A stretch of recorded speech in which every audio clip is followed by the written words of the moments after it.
আসসালামু আলাইকুম বন্ধুরা, কেমন আছেন সবাই? আশা করি ভালো আছেন। আসলে আমি কোনো টেক চ্যানেল চালাই না, তারপরও আমি যেহেতু আমার চ্যানেলে বা পেজে ড্রোন ভিডিও ব্যবহার করি, অ্যাজ এ ড্রোন পাইলট হিসাবে আমি কি ড্রোন ব্যবহার করি এবং সেটার প্যাকেটে কী কী ছিল কেনার সময় আমি অনেক 2-3 মাস আগে কিনছি, যার কারণে দেখা যায় যে এখন তো আর আনবক্সিং ভিডিও দেওয়া সম্ভব না। তো এক্সপিরিয়েন্সটা একটু শেয়ার করব। তো আপনাদের ভালো লাগলে অবশ্যই আমার চ্যানেলটা সাবস্ক্রাইব করে দেবেন, পেজটা ফলো দিয়ে দেবেন। তো শুরু করা যাক, চলুন। এটা হচ্ছে DJI Mini 3। এটা হচ্ছে ফ্লাইমোর কম্বো প্যাক। তো ফ্লাইমোর কম্বো প্যাকের ভিতরে কী কী ছিল দেখায়। এটা ওপেন করার পরে আপনার একটা ব্যাগ বের হবে। ব্যাগ বের হবে, এখন ব্যাগটা আমি এখানে রেখে দিই।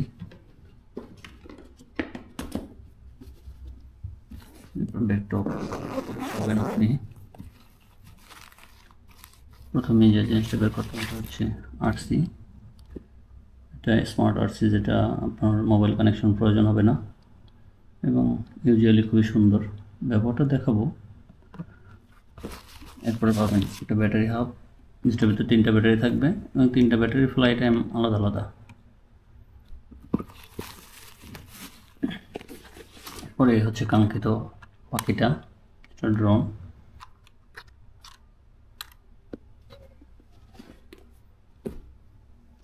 আচ্ছা, এটা হচ্ছে ড্রোনটা ওপেন করার আগে অবশ্যই প্রপেলারগুলো খুলে নেবেন, আর এখান থেকে গিম্বেল কাভারটা যে সামনে পুশ করলে খুলে যাবে সুন্দর করে। হ্যাঁ, গিম্বেলকে অবশ্যই প্রোটেকশন দিয়ে রাখতে হবে, না হলে আপনার সমস্যা হতে পারে। তারপর হচ্ছে আপনার এগুলো টানাটানি করবেন না কোনো রকম, এরকম নিচের দিকে দিয়ে আস্তে করে ঘুরালে খুলে যাবে। তারপর হচ্ছে এই যে, আর একটু সোজা সোজা টান দিলেই খুলে যাবে, এই যে। এরপরে ব্যাটারি হাব থেকে আপনি প্রথম যে ব্যাটারিটা আছে 249 গ্রাম লেখা, এটা সাধারণত কোনো রেস্ট্রিকশন নাই, যেহেতু যে কোনো জায়গায় ব্যবহার করা যাবে। আর এই দুইটা দিলে ওজন বেড়ে যায়, কিন্তু এই দুইটা ফ্লাই টাইম বেশি। আমি এটা দিয়ে আপনাদেরকে দেখাই। ব্যাটারি এখান থেকে ইনস্টল করতে হবে সুন্দরভাবে। হ্যাঁ, একটা আওয়াজ হবে ইনস্টল হয়ে গেলে।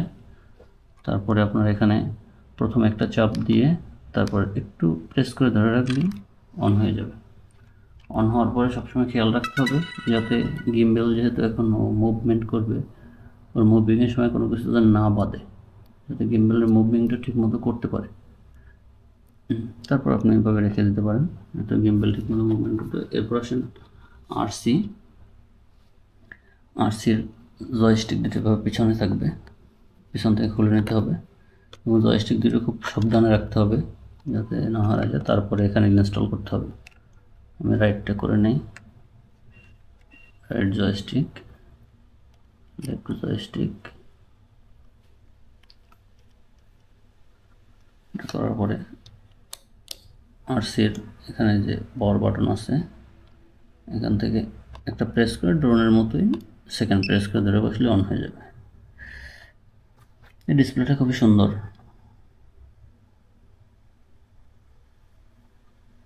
আচ্ছা, এরপরে দেখাই।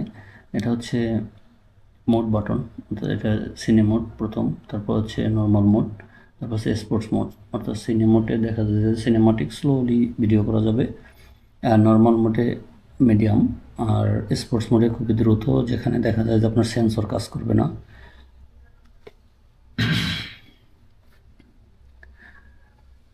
এটা হচ্ছে আপনার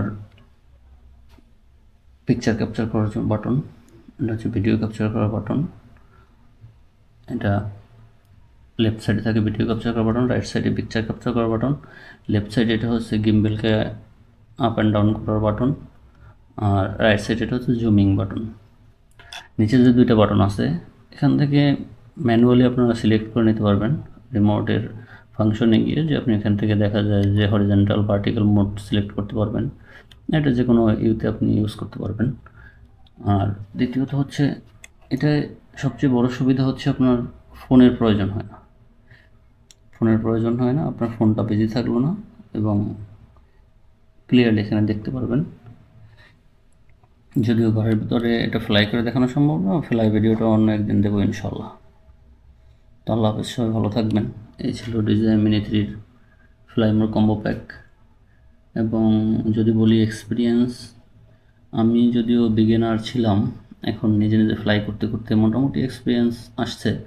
তাতে DJI Mini 3 বিগিনারদের জন্য বেটার। তবে একটু সমস্যা আছে, যেহেতু এটার চারিদিকে সেন্সর নাই, সেক্ষেত্রে খুব সাবধানে ফ্লাই করতে হবে। যেখানে গাছ বা অন্য অন্য অপটিক্যালস আছে সেখানে এটা ফ্লাই না করাই ভালো, কারণ হচ্ছে যে কোনো সময় ক্র্যাশ করতে পারে। আর যেটা Mini 3 Pro বা 4 Pro এগুলো অপটিক্যাল অ্যাভয়েডনেস সেন্সর আছে, যার কারণে ওইটা নিয়ে সমস্যা হয় না, কিন্তু এটা একটু খুব সাবধানে ফ্লাই করতে হবে। তো বিগিনারদের জন্য এটা বেস্ট।